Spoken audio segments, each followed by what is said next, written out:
ወገኖቼ ክርስቲያን ብትሆኑ ኖሮ እኮ ጧት አያችኋለሁ። እኔም እዚህ አካባቢ እመጣለሁ። ሰልፍ አትንገላቱም ነበር። የምር ክርስቲያን ብትሆኑ ምን ታረጉ እንደነበር ታውቃላችሁ? የካባዶ ወደ ከተማ ስትሄዱ ና ደመና ብላችሁ በደመና ተሳፍራችሁ ሽው ልዘዝላችሁ። ኦርደር አይደረግ ፕሪስክሪፕሽን የለው ይሄ ነገር እንዴት ይሆናል? ንጉሥ ውበትሽን ወዶታ ሳራ ሆይ ሙቂ ድመቂ አጊጪ ተኳይ ብለው አይነ ዘንዟት መሰላችሁ? ማንን ላስታውሳችሁ? ሙሴ ጸሊምን ላስታውሳችሁ? አብርሃም የትምህርታችን ርዕስ ነው። ብዙዎቻችን የምናውቀው ርዕሰ አበው አብርሃም ነው። የአብርሃምን ሕይወት ምክንያት አድርገን ጥቂት ሐሳቦችን ለ15 ለ20 ደቂቃዎች እንሰማለን። አብርሃም በ75 ዓመቱ ከኢራን እስከ ከነዓን እግዚአብሔር ውጣ አለው። ረጅም መንገድ ነው የሄደው ወገኖቼ፣ ያውም በስተርጅና ነው የሄደው ወገኖቼ። እግዚአብሔርን የሚፈልግ ሰው ረጅም መንገድ ይሄዳል። እግዚአብሔርን ማግኘት የሚፈልግ ሰው ከእግዚአብሔር ጋር ብዙ ቆይታ ይኖረዋል። ረጅም መንገድ እንዲሄድ ያደረገው ወገኖቼ እግዚአብሔርን በረጅም ርቀት እግዚአብሔርን በብዙ ጎዳና እንዲያውቀው ብሎ ነው ወገኖቼ። ክርስትና አጭር ቆይታ አይደለም፣ ረጅም ነው መንገዱ። እስከ መንግሥተ ሰማያት ነው መንገዳችን ወገኖቼ። ክርስቲያን የሆነው ረጅም ርቀት ለመጓዝ ነው፣ ከሱ ጋር ብዙ ዘመን ለመቆየት ነው። ለዚህ ነው ነቢዩ ኤልያስንም መንገድህ ሩቅ ነው ያለው። ምዕመናን መንገዳችን አጭር አይደለም፣ ሩቅ ነው።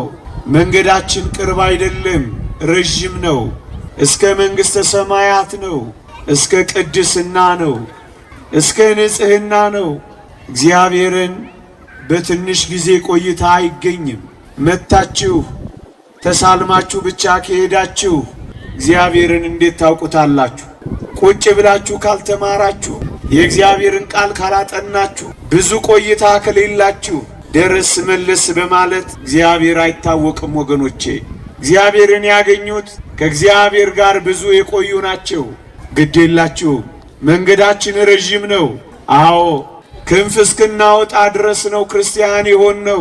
እጆቻችንን ስንዘረጋ ለጸሎት እጆቻችን እስኪያበሩ ድረስ ነው ወገኖቼ።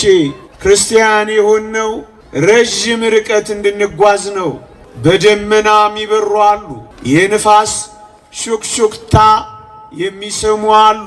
ረዥም ርቀት በመጓዛቸው ምክንያት የዓለት ብልት የሚመረምሩ አሉ። ረዥም ቆይታ በመኖራቸው ምክንያት የወፍ ቋንቋ የሚሰሙ አሉ ወገኖቼ። በጣም ረዥም ቆይታ በመቆየታቸው ምክንያት ገነት እየደረሱ የሚመለሱ አሉ። ክንፍ ያወጡ አሉ፣ የአናብስትን አፍ የዘጉ አሉ። ትቢያቸውን አፈሩን የእግራቸውን ትቢያ አናብስትን የመገቡ አሉ።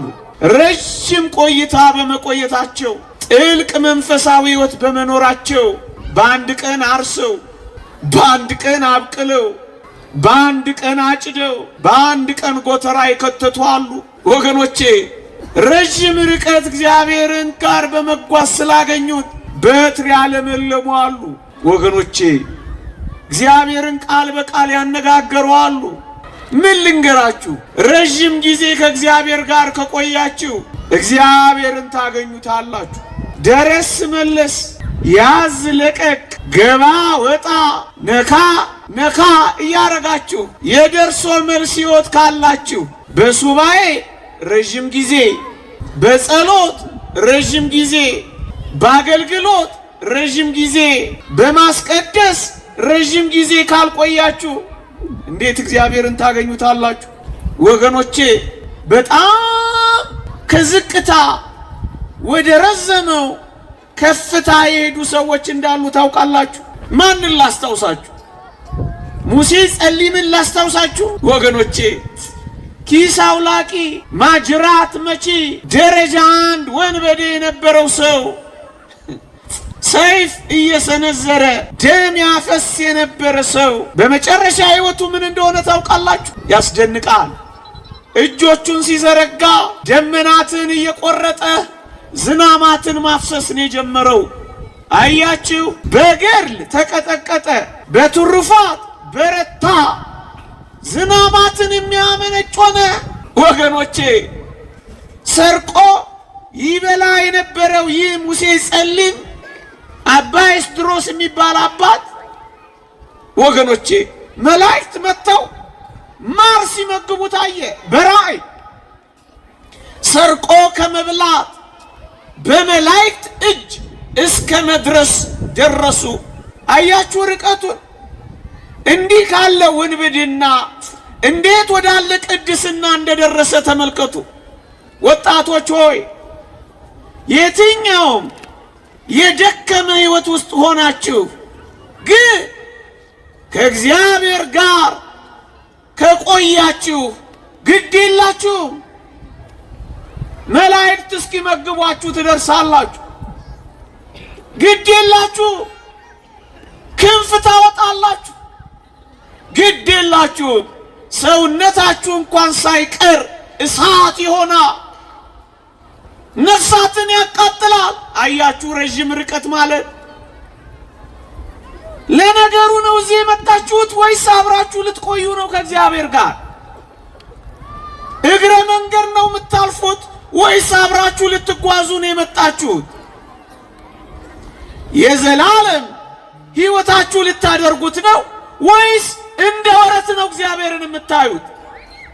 ይህንን ጉባኤ የሕይወታችሁ ጉዳይ ነው የምታረጉት ወይስ ከሴሬሞኒዎች እንዳንዱ ነው የምትቆጥሩት?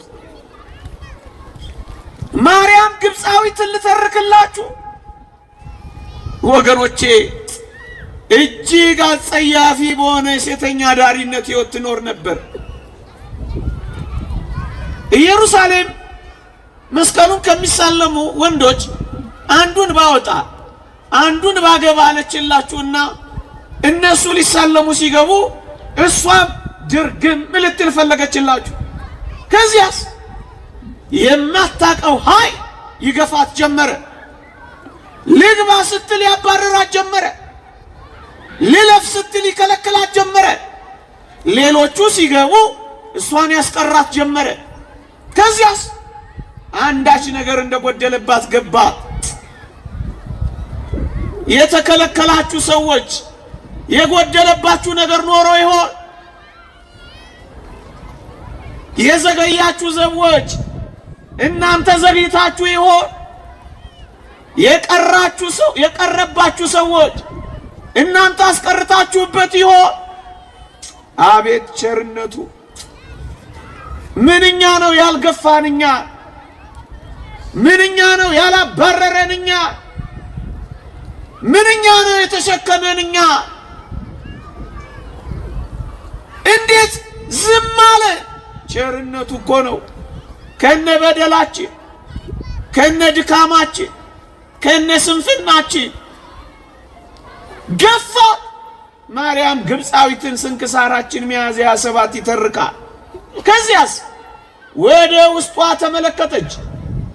ከነሱ ይልቅ የጎደላት ነገር እንዳላወቀች። ከዚያስ ቤተ ክርስቲያን ነበረች እዛ አካባቢ። በራ ገባች፣ ተንበረከከች፣ ስቅስቅ ብላ አለቀሰች። ጌታ ሆይ እንደ ከፈትክላቸው ብትከፍትልኝ፣ እንዳስገባሃቸው ብታስገባኝ፣ እንደ ጎበኛቸው ብትጎበኘኝ፣ ዮርዳኖስ በረሃ ወድቄ አመልክሃለሁኝ አለች። ምታምር ውብ ሴት ነበረች። ግንስ ይህን ብላ ስቅስቅ ብላ አልቅሳ ስዕለት ተስላ ስትሄድ ጊዜ እግዚአብሔር ከፈተላት፣ የሚያባረርላትን አስቀራ። ምእመና የሚያባረሩንን እንዲያስቀርልን እኛ እናልቅስ ባካችሁ። ምድር የተደፋባችሁ የመሰላችሁ ቀና ማለት እንድትፈልጉ እናንተ መጀመሪያ በሕያው እግዚአብሔር ፊት ተንበርከኩ። ስታለቅስ ጊዜ ተከፈተ፣ ስትንበረከክ ጊዜ አቆማት፣ ስትሰጥ ጊዜ ሰጣት። ከዛስ በጣም ነው የሚደንቃችሁ፣ ስዕለቷን ለመፈጸም ዮርዳኖስ በረሃ ወረደችላችሁ። ዮርዳኖስ በረሃ ወደቀች። ያቺን የምትመስል የምታምር ሴት 40 ዓመት ሙሉ ዮርዳኖስ በረሃ አያችሁ። ረጅም ርቀቱ ምን ሆነች መሰላችሁ? ባጭሩ ያ ያማረ መልኳና ፊቷ ይላል ታሪኩ እሳት እንደለበለበው ዛፍ መሰለ ይላል። ሰውነቷ ተቃጠለ። ያ ጌጧ፣ ያ መስቀርቀሯ፣ ያ ማማሯ ወየባ ልብስ እንኳን ላይዋ ላይ አለቀ።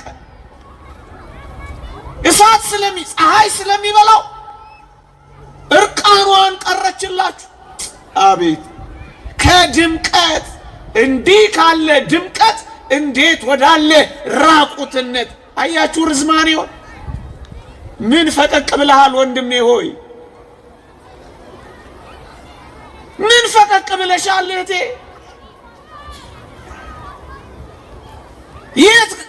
የት ጉዞ ጀምራችኋል? ወደ ንጽህና ጉዞ ጀምራችኋል። ዝሙትን ትታችኋል። ወደ መስጠት ደርሳችኋል። ንፉግነትን ትታችኋል። ረጅም ርቀት። ከዛስ በጣም ይገርማችኋል። አባት ዞሲማስ የሚባል አባት ሁል ጊዜ ዮርዳኖስ ማዶ አካባቢ ይኖር ነበር። ሁል ጊዜ ጸሎት ይጸልያል። ምን እያለ? ጌታ ሆይ በረሃ ካሉት ከወዳጆቼ እባክህ አንዱን እያገናኘኝ ይባርከኝ እያለ ይጸልይላቸዋል። አንድ ቀን ዮርዳኖስ በረሃ አካባቢ ሲዘዋወር የሆነ ነገር ውልብ አይለው መሰላችሁ? ከዛስ መናፍስት አጋንንት መስለውት በስመ ሥላሴ አማተበ። ነገር ይዋልድ አለው። ከዛስ ይሄማ አለ ከቅዱሳን አባቶቼ አንዱን እግዚአብሔር ሊገልጥልኝ ቢሆን ዋለና ተከተለው። ስትሄድ ሲከተላት፣ ስትሄድ ሲከተላት፣ አንዱ ዋሻ ውስጥ ጥልቅ አለችበት። ሴት ትሁን ወንድ ትሁን አያውቅም፣ ብቻ በረከት ፈልጓል። አቤት ዋሻው አጠገብ ቆመና አባቴ ሆይ ዛሬ በረከትህን እሻለሁ፣ እግዚአብሔር ስለምነው አንተን ገልጦልኛል፣ ውጣና ባርከኝ እያለ ይለምን ጀመር። አንድ ድምፅ ሰማ። ምን የሚል ድምፅ? አባት ዞሲማስ ሆይ እኔ ሴት ነኝ፣ በዚያ ላይ እርቃኔን ነኝ፣ በፊትህ መቆም አልችልም፣ መጎናጸፊያ ላክልኝ አለችው። ምን አለችው? ኧረ እሱን አይደለም ምን የምፈልገው፣ አባት ዞሲማስ ሆይ ብላ ስሙን ጠራችው። ታውቀው ነበር። 40 ዓመቷ በረሃ ከወረደች። ስምን ያውቁታል ከፈለጉ። ስሙን ስትጠራው ደነገጠ። ብርክ ያዘው። ቶሎ አለና መጎናጸፊያውን ወረወረላት። እርቃኗን ነበረቻ። ከመሽቀርቀር እንዲህ ወዳለ ምስኪንነት ጉስቁልና ረጅም ርቀት ነው። ያስፈራራችሁ አይደለም፣ ቴሮሪስቶኛ አይደለም። የረጅምነቱ ርቀት ጥልቀት፣ የመውደዳቸውን ምጥቀት ላሳያችሁ ፈልጌ ነው። አካላቸውን እስኪተው ድረስ ገንዘባቸውን መሰለ። አሁን ገንዘባችሁን አምጡ የምትባሉት ለራሳችሁ እኮ ነው፣ ለመቅደሳችሁ፣ ለመቁረቢያችሁ፣ ለመባረኪያችሁ፣ ወደ ሰማይ ለመሄዳችሁ እኮ ነው አሁን ስሩ የምትባሉት።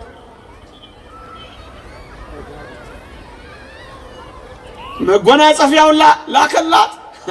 ለብሳ ስትወጣ እግሯ ስር ሄዶ ተደፋ። ባርኪኝ አላት። አንተ ካህንም ነህ እንጂ አልባርክም፣ አንተ ባርከኝ አለችው። አቤት ካህን መሆኑን በምን አወቀች? መንፈስ ቅዱስ ገለጠላት። ወገኖቼ እኛ ጋር ያለው ኔትወርክ ነው። እሱም አልፎ አልፎ ነው አለ። መንፈስ ቅዱስ አለ። ዋናው ኔትወርክ ተገናኝቷል አለ። ስትጣሩ ቶሎ ይመጣ። ካፍ ካፋችሁ ሲወጣ አፍንጫችሁ ሳይደርስ መልአከ እግዚአብሔር ከተፍ ይላል። እንጃ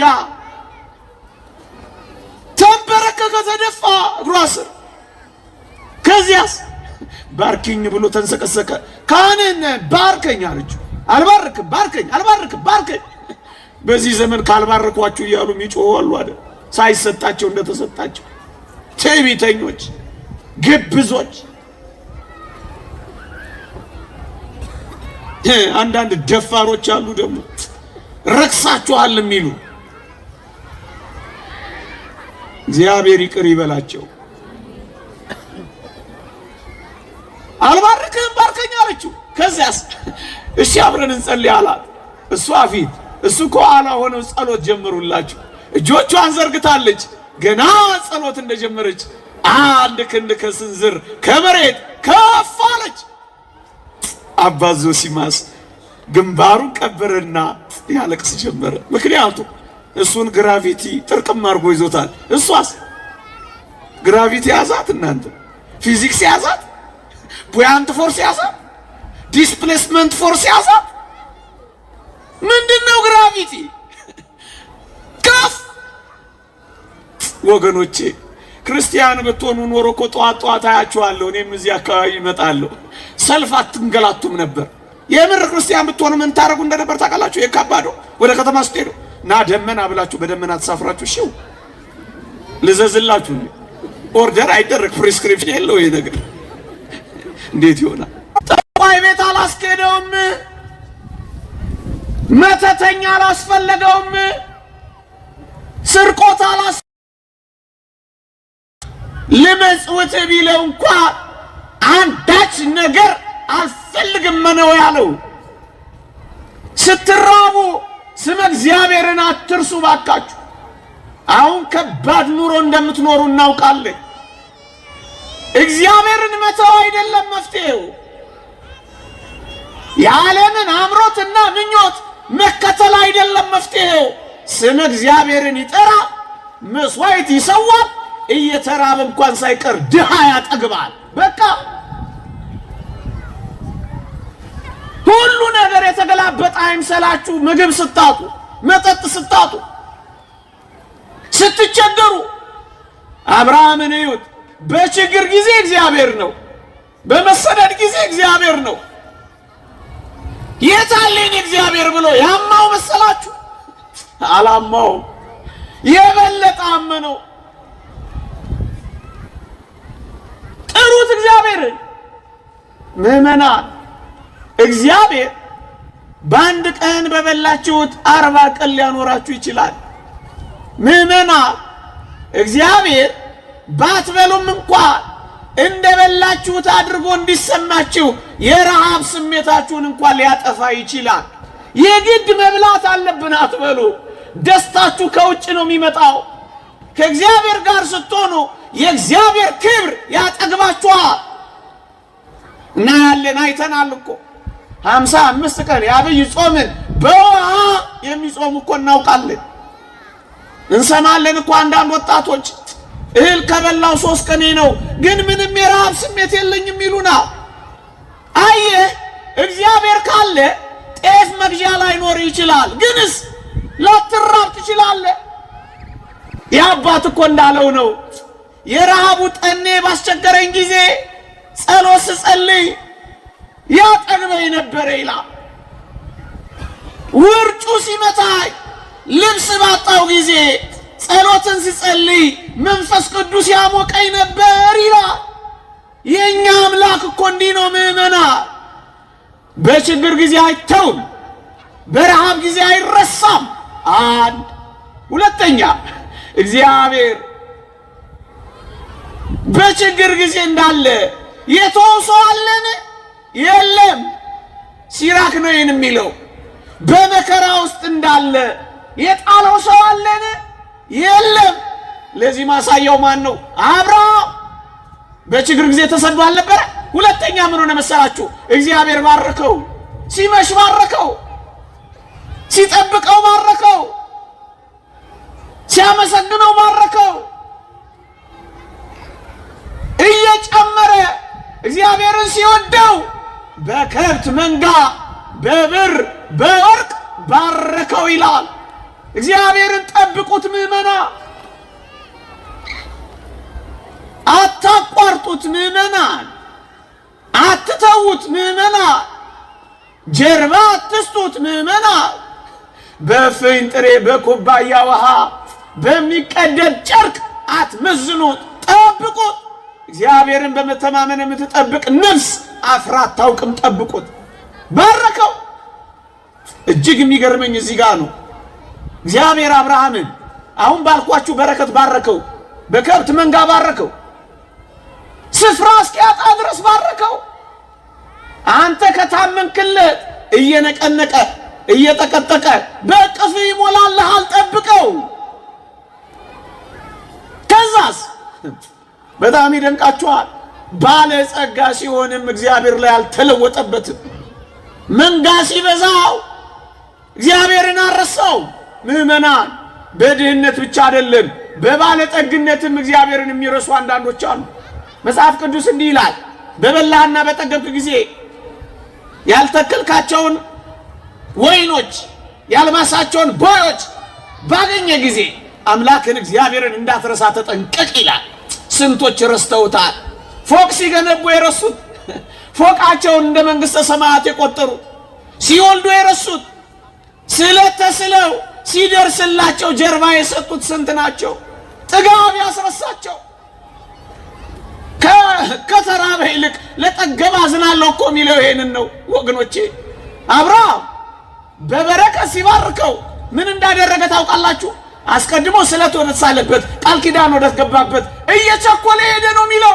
አሁንም እዛው ምእመናን በችግርም ጊዜ እግዚአብሔር ጋር፣ በጥጋብም ጊዜ እግዚአብሔር ጋር፣ በማጣትም ጊዜ በማግኘትም ጊዜ እግዚአብሔር ጋር፣ በመግደልም ጊዜ በመሙላትም ጊዜ እግዚአብሔር ጋር፣ ብትወልዱ ባትወልዱ እግዚአብሔር ጋር፣ ቢቀናችሁ ባይቀናችሁም እግዚአብሔር ጋር፣ ብታተርፉም ብትከስሩ፣ ብታረጁም ወጣት ብትሆኑ፣ በደም ግባት ብትመሉ፣ በማዲያት ብትጠበሱ፣ ውብ ብትሆኑ፣ ፉንጋ ብትሆኑ እግዚአብሔር ጋር። የሮቤል የጋድና የምናሴ ነገድ እኩሌታ ከነዓን ተዘጋጅቶላቸው ዮርዳኖስ አካባቢ ለም መሬት ባገኙ ጊዜ ምን እንዳደረጉ ታውቃላችሁ? እግዚአብሔር ያሳያችሁ። ከግብፅ የወጡት እኮ ከነዓን እንዲገቡ ነው። ዮርዳኖስ አካባቢ ለም መሬት ሲያገኙላችሁ አንሄድም እዚህ ነው ምን ሆነው አይሉ መሰላችሁ? ግሮሰሪ ስታገኝ መቅደሱን ተረሳው ይሆን? ወገኖቼ ልጅ ስትወልዱ እግዚአብሔርን ማምለክ ትታችሁ ልጆቻችሁን እያመለካችሁ ይሆን? ልጆች የእግዚአብሔርን ስጦታ በራሱ በእግዚአብሔር ትቀይሩትና እግዚአብሔርን በልጆቻችሁ ታስቀኑት ይሆን? የሆነ ነገር ያገኙ። አብርሃም እንደሱ አይደለም። የጋድ የሮቤል የምናሴ ነገድ እኩሌታ ከነዓን ተዘጋጅቶላቸው ለም መሬት ሲያገኙ ለከብቶቻቸው እዛው ቀሩላችሁ። ጠላት መጥቶ ያጠፋቸው የመጀመሪያ እነዚህን ሁለት ነገድ እኩሌታ ነበር ይላል መጽሐፋችን። እባካችሁ ስትባረኩ አትጥፉ። ልጅ ሲሰጣችሁ አትጥፉ። ትዳር ሲሰጣችሁ አትጥፉ። ሀብት ሲሰጣችሁ አትጥፉ። ስራ ሲሰጣችሁ አትጥፉ። ስትጠግቡ አትጥፉ። መጥገብ መሰበር ይሆናል። ሁለት ሶስተኛ ጨርሻለሁ። የአብርሃምን አስደናቂ መቀመጫ ቦታ ላስታውሳችሁ። አብርሃም ድንኳኑ በችግር ተይዛ በነበረበት ጊዜ ወገኖቼ በጣም የሚደንቃችሁ ከድንኳኑ እየወጣ በመምሪያ አድባር ዛፍ ስር ይቀመጥ ነበር ይላል። ሁል ጊዜ ዛፏ ስር እየተቀመጠ ደሃ ያስስ ነበር ይላል። ወገኖቼ ከእናንተ ድንኳን በላይ አሁን የምትተክሏት ድንኳን ስር ነው። ከእናንተ ውብ ቤት በላይ አሁን ያለችው መቅደስ ውብ ናት። ውጡ ከድንኳናችሁ፣ ውጡ ከታሰራችሁበት ልጆቻችሁ ውጡ። አብርሃም ከድንኳኑ እየወጣ በመምሪያ አድባር ዛፍ ስር እየተቀመጠ እግዚአብሔርን ያሰላስ። አንድ ግብፃዊ ሊቅ ሲተረጉም ምን ይላል? ዛፉ ስር መቀመጡ ይላል በተዘክሮተ እግዚአብሔር መስቀሉን እያየ መኖሩ ነው። ቁስሎቹን እያየ መኖሩ ነው። ሕማሙን ማስታወሱ ነው። ወገኖቼ ከቤታችሁ ወጣ እያላችሁ ወደ መቅደስ ገስግሱ ባካችሁ። ዘውትር እግዚአብሔርን በመፍራት ኑሩ። ልዑልን የሚያሰላስል አእምሮ ይኑራችሁ። ከባቢ አየራችሁ በሚያመጣው የዘረኝነት ወሬ አእምሮአችሁን አትሙሉት። ክፉ ድምፅ አትስሙበት። ዘውትር መስቀሉን በልባችሁ ትቀኑ። በህሊናችሁ ተመሰጡ። ቁስሎቹን አስቡ። ወገኖቼ ማንም ሆኑ ማን ዘውትር እግዚአብሔርን በፊታችሁ አድርጉት ይላል አባት ጦስ። እግዚአብሔርን ነው የሚያስቀድመው። መቀመጫው ቁስሎቹ መስቀሉ ነው። ወጣቶች ይሄን ካሰባችሁ ታሸንፋላችሁ። ሶስተኛ አራተኛና የሚደንቅ ነገር ልንገራችሁ። እንዲህ ባለ ጉርለት ውስጥ ልጅ የላቸው፣ እርጅና ተጭኗቸዋል። አብርሃም 99 ሚስቱ 90 ዓመት ሆኗታል። እግዚአብሔር ቃል ኪዳን ገብቶላቸዋል። እየሰማችሁ ነው። ምን ብሎ የሰማይ ከዋክብትን ትቆጥራቸው እንደሆነ ቁጠራቸው፣ የምድርን አሸዋ ትቆጥራቸው እንደሆነ ሞክራቸው፣ ዘርህን እንደዚህ አበዛዋለሁ ብሎ ነበረ። ግንስ እግዚአብሔር ልጅ ሳይሰጣቸው 99 ዓመት ሆናቸው። እንዴት ይደንቃ! ግን ያመልኩታል።